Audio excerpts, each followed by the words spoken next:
કરણનો પોર શું કામે કહેવાય છે કે એ વખતે મહાભારત વખતને આખી એક સરસ પ્રસંગ મહાભારતમાં છે કે એક ઋષિઓએ યજ્ઞ આદરેલો યજ્ઞ સોમાહાનો વખત અત્યારે છે એવી રીતે વરસાદ જ વરહે બંધ થાય નહીં અને ઋષિઓ છે એ દુર્યોધનની પાસે ગયા ને એમ કીધું કે સરપણ જોઈએ છે લાકડા જોઈએ છે અમારા યજ્ઞ અટકી જાય તો અપશુકન કહેવાય અને લાકડા બધા પલળી ગયા ને ક્યાંય હુકેલા લાકડા જડતા નથી દુર્યોધન કે હું દાતાર છું કયો એટલા આપું પણ અત્યારે નહીં પલળી ગયા હુકાય પછી આપું દુર્યોધન કે બીજું શું કરું અમારે રાંધવા પૂરતી માંડ છે દુર્યોધન પાસેથી યુધિષ્ઠિર 5 પાંડવોની પાસે આવ્યો ઋષિઓ આવ્યા એણે કીધું કે અમારો યજ્ઞ અટકી અપશુકન કહેવાય વિશ્વ કલ્યાણ માટેનો આ યજ્ઞ છે અને આ અટકી જશે સરપણ જોઈ લાકડા જોઈ છે એમણે એ જ વાત કરી કે વરાપ થઈ જાય એટલે બધું હૂકવીને દેશું કયો એટલા પણ અટાણે હૂકેલા લાકડા છે જ નહીં એનું શું કરું એ દુર્યોધને ના પાડી 5 પાંડવોએ ના પાડી પણ કર્ણની પાસે આવીને ઋષિઓએ કીધું કે યજ્ઞ અટકી પડે એમ છે કર્ણ તું તો દાતાર છો અને લાકડા સરપણ જોઈએ છે યજ્ઞ અટકી ગયા છે કર્ણે એટલું જ કીધું કે આપણે અશ્વશાળા ખોલી નાખો આડી આડર કાઢીને આપી દો યજ્ઞ પૂરો થઈ જાય ભલા માણસ હા હા હા એ કરણ જે કરણની ધરતી આ સુરત કહેવાય છે હવે દુર્યોધન ને યુધિષ્ઠિરને બધાને થયું કે અરે આ અશ્વશાળા તો આપણે હતી પણ ટાણે ઓહાણ આવવું ને એ બહુ મોટી વાત છે બાકી તો કેટલાય ને ઊભું છે જે સમયને પકડી લીધો ટાણાને હાંચવી લીધું જેણે જેણે હાંચવા ટાણા એના ઇતિહાસ લખાણા એમ કહેવાનો અર્થ મારો એ છે કે વિદ્યા હરિધ્યાન તે કૃપાંતે સુદાંતે એક વિદ્યા એક હરિધ્યાન જેણે ભજન કર્યું હોય એક તરવાર લઈ અને એક વખત હતો આખો ધર્મ માટે આજ પણ સેનામાં આપણા યુવાનો જે લડે છે એ અને છેલ્લે દાન જેણે કર્યું છે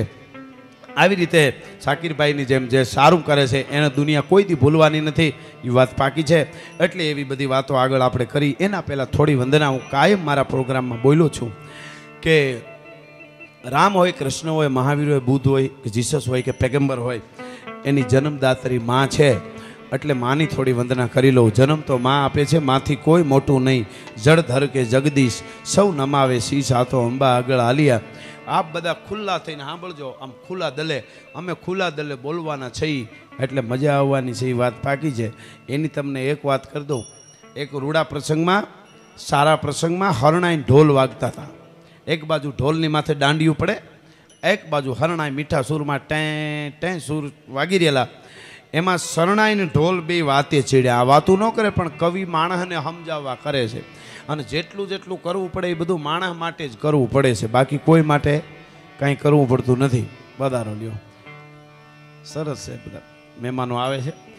બીજી ચોખવટ તમને શરૂઆતમાં કરી દઉં આપના તરફથી આપને જે કાંઈ મોજ આવી જાય કોઈ ફાળા હાટેનો આ પ્રોગ્રામ નથી પણ મોજ આવી જાય ને રૂપિયા આપવાનું મન થાય તો અહીંયા પેટી રાખી છે આ બધો ધર્માદામાં જવાનો છે આ માણસ બહુ સારું કામ હું અહીંથી સલામ કરું છું જેણે હિન્દુ મુસલમાનને જોડવાનું કામ કર્યું છે એ શાકીરભાઈને સલામ કરું છું આ હું ગોતું છું આવા એક મુંબઈમાં આદમભાઈ કરીને મારો મિત્ર કોકથી મુંબઈ જાય મળો જ ખબર પડે કેવડો માણસ છે પણ મને એમ કે એક પડકારો કરજો કવિરાજ ખબર પડે મુસલમાનનો દીકરો છું પણ ધર્મ માટે શું કરી શકું અને લાખો રૂપિયાનો ગોળ ગાય ગૌશાળા માટે કર્યો તો અમારે લાંબા પ્રોગ્રામ હતો ત્યારે એવા એમ કહેવાનો અર્થ હોય છે એટલે આપને તરફથી પૈસા દેવાનું મન થાય અહીંયા આવીને આ પેટીમાં નાખી જવાના બસ અને ઉડાડવાનું આ એમ કહે છે કે નથી એમ એ રીતે સારી વાત છે